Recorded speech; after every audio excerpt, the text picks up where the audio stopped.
always wonder why birds stay in the same place when they can fly anywhere on Earth, and then I ask myself the same question as Mark Twain put it.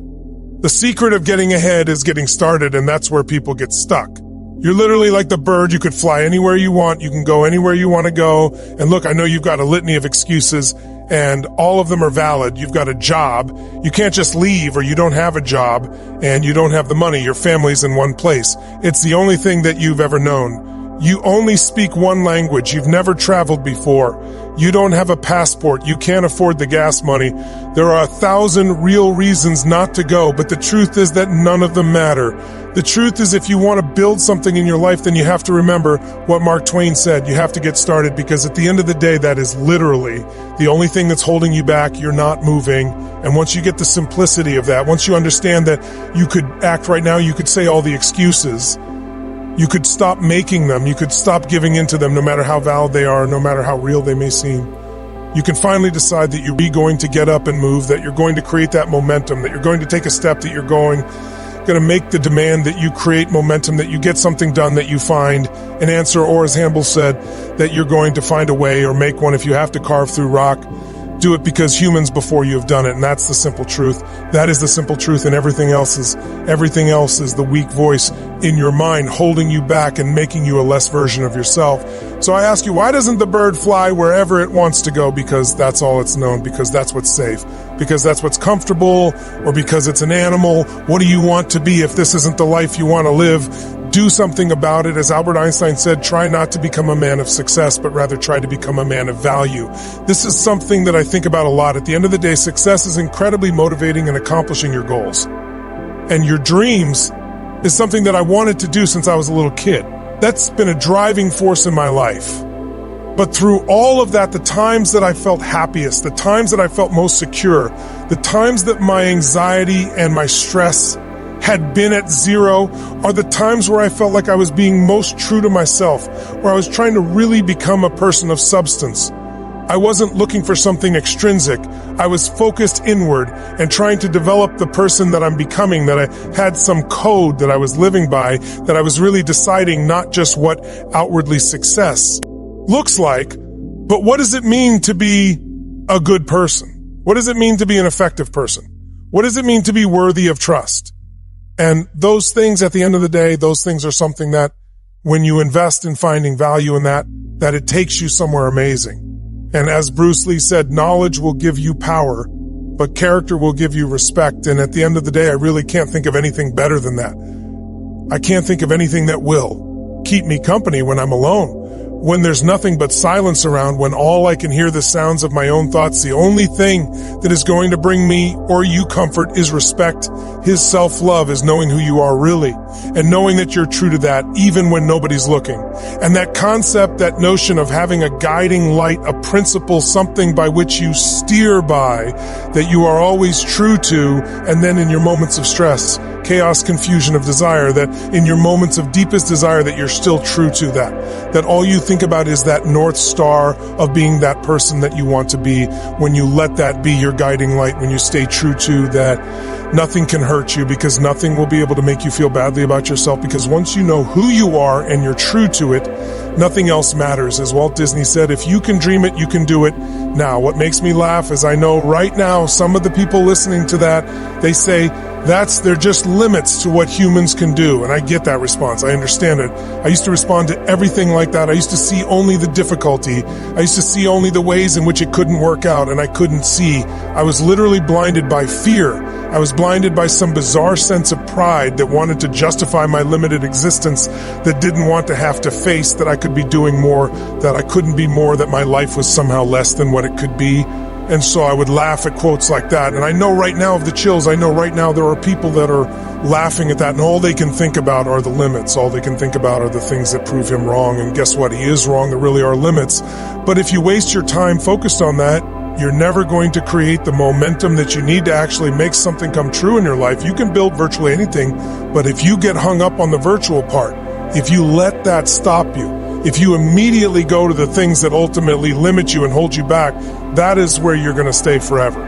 Because if you argue for your limitations, guess what, my friend? They become yours, and congratulations, you now get to live in that box. You get to live in that self-defined prison. But if, like Teddy Roosevelt said, instead of that, you keep your eyes on the stars and your feet on the ground, and you don't act like somebody who can't see that. Sure, there are limits, there are edges to this universe, but you're looking not at that. You're really looking at how do you really execute, you're dreaming big, and you're remembering that your feet ultimately is that contact point. It is where the rubber meets the road. It is that moment of doing. And so if instead of rejecting it because your feet must stay planted on the ground, remember that in keeping your feet on the ground, that's the moment of action. That's the moment of doing something about it. That's the moment of seeing the possibilities and then moving, doing something, making it real. So right now, give up on those weird mental mechanisms that make you actually want to fight for the things that aren't possible, to get people to believe in it, to get people to understand why you've chosen to stand still. Instead of that, convince yourself that you should be moving and go do what you know you're destined to do. Here's the hard truth about getting great music. It takes time and dedication. It takes a willingness to accept that you're not yet good enough. It takes the ability to stare at the places that you know that you're weak, to really look at those things and not let it affect your sense of self-esteem and not let it affect your sense of self-worth, so that you can still get the momentum going. But you have to understand that in the beginning we're all terrible, and as Henry Cartier-Bresson said, your first 10,000 photographs are your worst. And so the thing that really makes great art are the people that continue to push and the people that continue to work and face how inadequate they are and really understand that at the end of the day. Greatness is a craft. Greatness is a process. Greatness is a habit. Greatness is the little things that you do every day over time, going out every day unafraid of whether or not this is one of the 10,000 terrible things that you're going to do. It's being unafraid to make those mistakes. It's being unafraid that you're not yet great. And as Marianne Radmacher said, courage doesn't always roar sometimes. Courage is the quiet voice at the end of the day saying, I will try again tomorrow, and that's it. If you want to be great, that's what you have to do. You've got to get up again tomorrow. You've got to be willing to face another day. You've got to be willing to accept that you've got to get through the bad ideas before you can get to the good. You've got to understand that you have to start as an apprentice. You have to start as a person going and getting tea. And you have to accept that that's the job that you should be playing, that you should be working for somebody else you should be looking up to. Somebody else is seeing what they can teach you. Because what you know is that you're there to learn. What you know is that you're there to get through the 10,000 bad photographs that you need to get through to ultimately achieve greatness. And if you make the catastrophic error that so many make, to try to tell the world that you're extraordinary today, to try to get the world to follow you and look up to you and think that you're something today, because the people that really win are the ones that invest today, the ones that listen today, the ones that spend every ounce of their energy amassing mastery, getting better every day, working their asses off to improve their skill set, to relentlessly look at the things that they're not doing well, to understand that they have to break themselves down and get rid of all of their ego before they can really find greatness. Those are the people that we remember. So if you want to be remembered, if you want to achieve real greatness, you just need to have the courage to show up every day and take another swing, take another photo, try another task, do something that scares you, and do those little things over and over and over until you win. Greatness is the most demanding mistress you're ever going to encounter. And I understand the advice that I'm about to give you is not for everyone.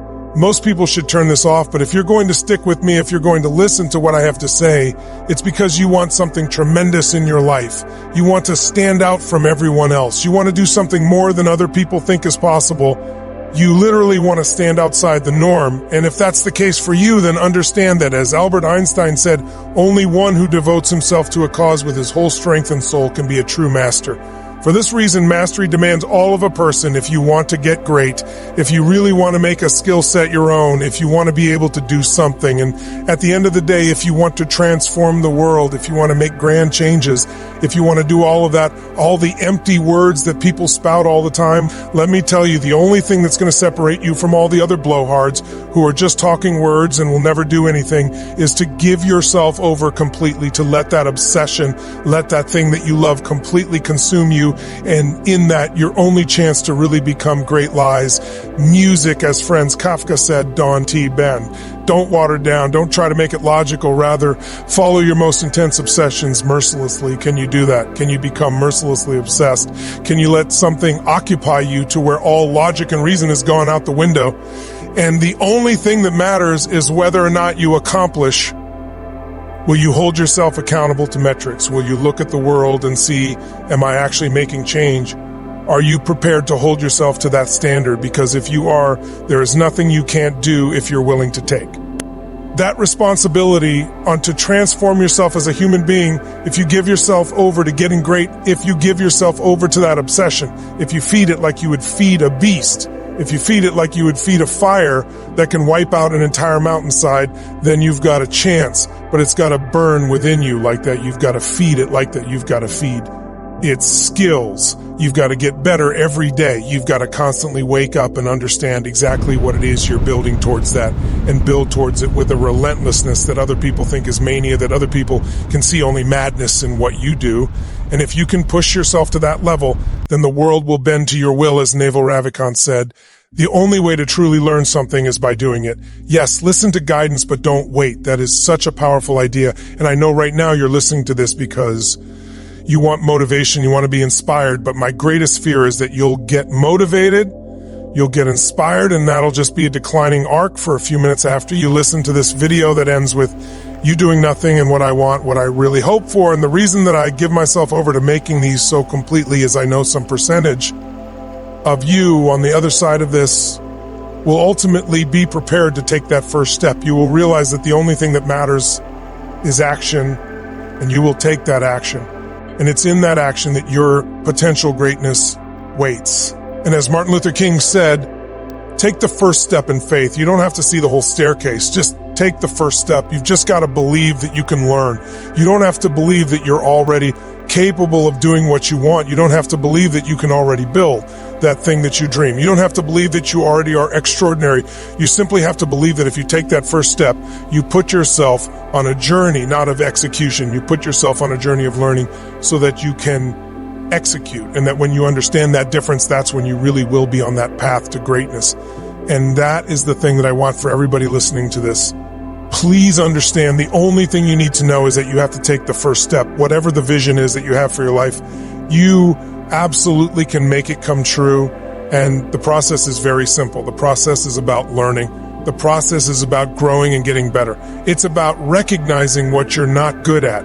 It's about recognizing what you have to learn. It's about taking that first step on faith. Faith that you can get better, not on faith that you're great, on faith that you can become the greatest of all time. And once you have that faith, once you know that simply being a human being puts you in this rare category of creature that can get better through pressure, through pain, through difficulty, through failure.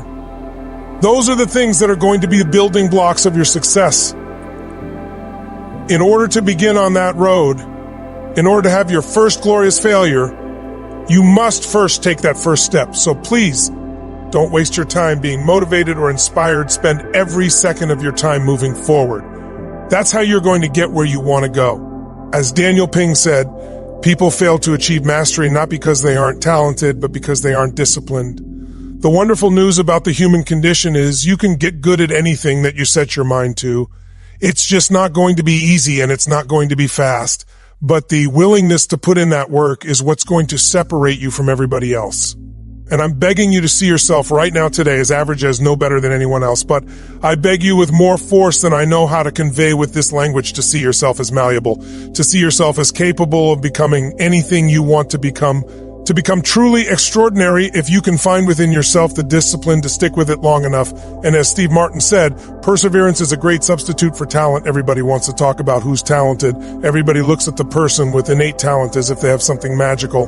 But to me, it's a gift. It's a handout. It's a freebie. It hasn't been earned. And no matter what it is, it's only the beginning. Even somebody that has talent, even if you get an early win, if you let somebody outwork you, if you let somebody who has more perseverance, more grit than you, then they are going to outperform you on a long enough timeline. The only thing I can guarantee is you will be outworked by somebody unless you pour your heart and soul into getting great. If you don't take days off, if you put yourself into it as if your life depended on it, when you act like that, then you've got a chance to be great. And as Robert Horry said, pressure can bust pipes, but it can also make diamonds. You've got to want that pressure. You've got to want things to be hard. You can't seek out the easy life. You can't just hope and pray that you can uncover inside of you some talent that's laid dormant that you didn't know about that's going to let things be easy for. You don't want the easy, want the hard, want the pressure, want the thing that's going to turn you into something, because when it's easy, you don't work for it. When it's easy, you don't push. When it's easy, you get surpassed by the person who has to give it their all, who's prepared to do blood, sweat, and tears in order to become that thing that they want to be so badly, because they are so angry that they were never given anything. And with that chip on their shoulder, they're determined to become anything that they set their mind to. So whether you have talent, whether you don't, the only thing that matters is, will you persevere? Will you stick with it long enough to get great? As Thomas Edison said, our greatest weakness lies in giving up. The most certain way to succeed is to always try one more time. I know there are going to be a million times in your life where you want to give up, where you absolutely ache with the desire to quit, where nothing sits inside of your gut other than the certainty that you are going to fail, that you are not good enough to push forward. But that is to fundamentally misunderstand the nature of a failure. The nature of a failure is not to tell you who you are. The nature of a failure is to tell you a way that didn't work. It's to inform, it's to educate you, it's to test you, it's to be a gut check to find out if you believe in yourself enough to push forward, even when the world seems to be telling you not to. And as Brian Tracy said, attempt the impossible in order to improve your work. Think about that for a second. Attempt the impossible just to get better, to try the things that you know are going to fail, things that the world is going to tell you simply cannot be. But even if it violates the laws of physics, if there's something in that attempt that you're going to learn, you owe it to yourself. You have a moral obligation to try, because all of the people that will lie in your wake are the people that didn't try simply because they didn't believe that they could do it. You have to be willing to look at the world. You have to be willing to see things that you yourself think are impossible and try, because in that you will stretch yourself. You have to be willing to look inward at the state of your current skill set and say, I'm going to play outside of that. I'm not going to play word safe. I'm going to play where it hurts. I'm going to play where I feel clumsy. I'm going to play only in the areas that make me feel stupid, because in that, I know that the way that the brain responds is through adaptation. But I have to stress myself, you can't ever lose sight of that. The only way that the human animal adapts is through stress. You have to be willing to break things in order to build something new. So if you want to push the boundaries, if you want to see just how far you can go, if you want to succeed at the highest level, if you want to play on a global scale, you have got to be willing to try the impossible, because right now, the things that you need to do are impossible for you, but they won't remain that way forever. And as Aristotle said, pleasure in the job puts perfection in the work. This doesn't have to be a tale of always being terrified. Everybody, myself included, screaming at you, telling you that you need to go do something great. The part they're leaving out is why the should you care, you should care, because it's the greatest joy. You should only listen to this if it's leading you down a path that makes you feel more alive, and that's the point. The point is to get in touch with something that makes you feel great, but not to let yourself starve or be stopped by a fear that you'll fail, by a fear that it can't be done. Have fun. Have the guts to enjoy yourself. Have the guts to go out and attempt something audacious and terrifying, knowing that all along, if you're doing it right, you're going to have a good time. So all of this going balls out, trying to prove something to yourself, trying to do something amazing. Never lose sight that it's to build a better life. Never lose sight of the fact that you're doing it to create the person that you want to be. Never lose sight of the fact that it should be fun.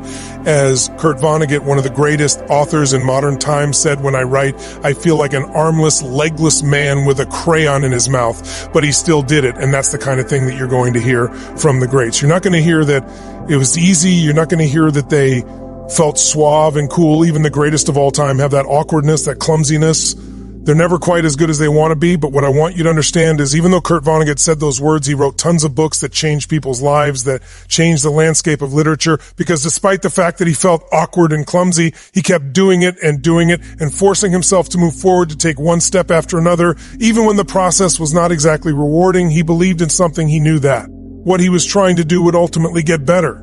He knew that if he wanted to accomplish something great, that he had to push through the awkwardness, and that is the very trick to getting great.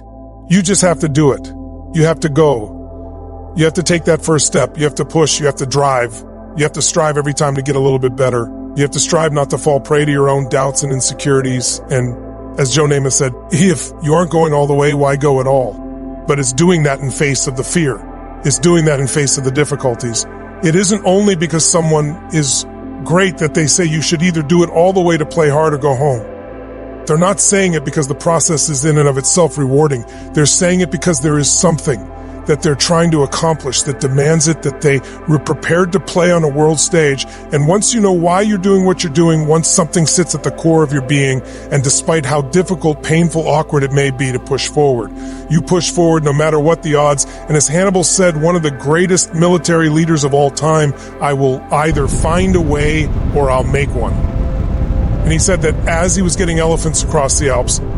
Now, when you think of the difficulties that you face in trying to do what you're trying to accomplish, think about that man amassing an army and getting elephants to climb a mountain and saying not, this is impossible, but rather, if there's not already a way present, I will make one. And when you can look at that, when you can look at your own inadequacies, when you can accept that you are not yet good enough, but you know that you'll put in the work to get there, you know that you'll learn the things you need to learn, that you will push and you will practice and you will shape yourself into someone capable of doing it.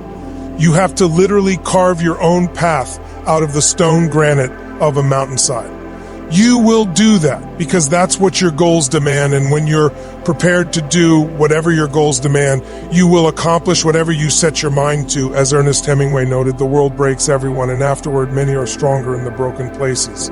But my question is, why isn't everyone? To me, it comes down to the strategies that you use. There really isn't anything objectively good or bad. There isn't anything that happens to you that can't be overcome. There isn't anything that could happen to you, anything that when you turn inward you can't find a reason to overcome. You can find a way to put those pieces back together, and that becomes your job. It becomes literally up to you whether you're going to sit and wallow and woe is me because what happened happened and there's no way to take it back. But how you respond, what you bring to that table, whether you meet fire with fire, whether you meet that adversity with falling apart, becoming weaker in the areas that broke, or you bind them and mend them, and it becomes like a well that literally makes you stronger, is a choice. And it's a choice only you get to make. But as Stephen Hawking said, when you complain, nobody wants to help you.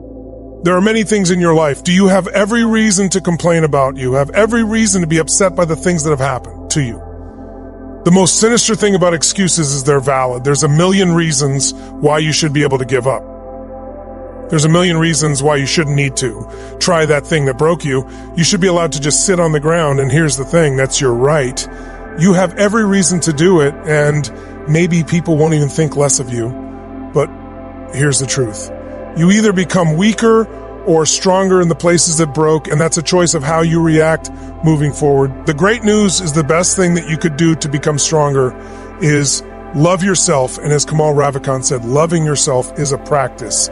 People think that it's something that's going to feel right, that it's going to feel natural, that you're just going to turn inward, and there it is, the spark of love and joy for yourself inside yourself. But the truth is that's just not the human experience. That's not the way that it works.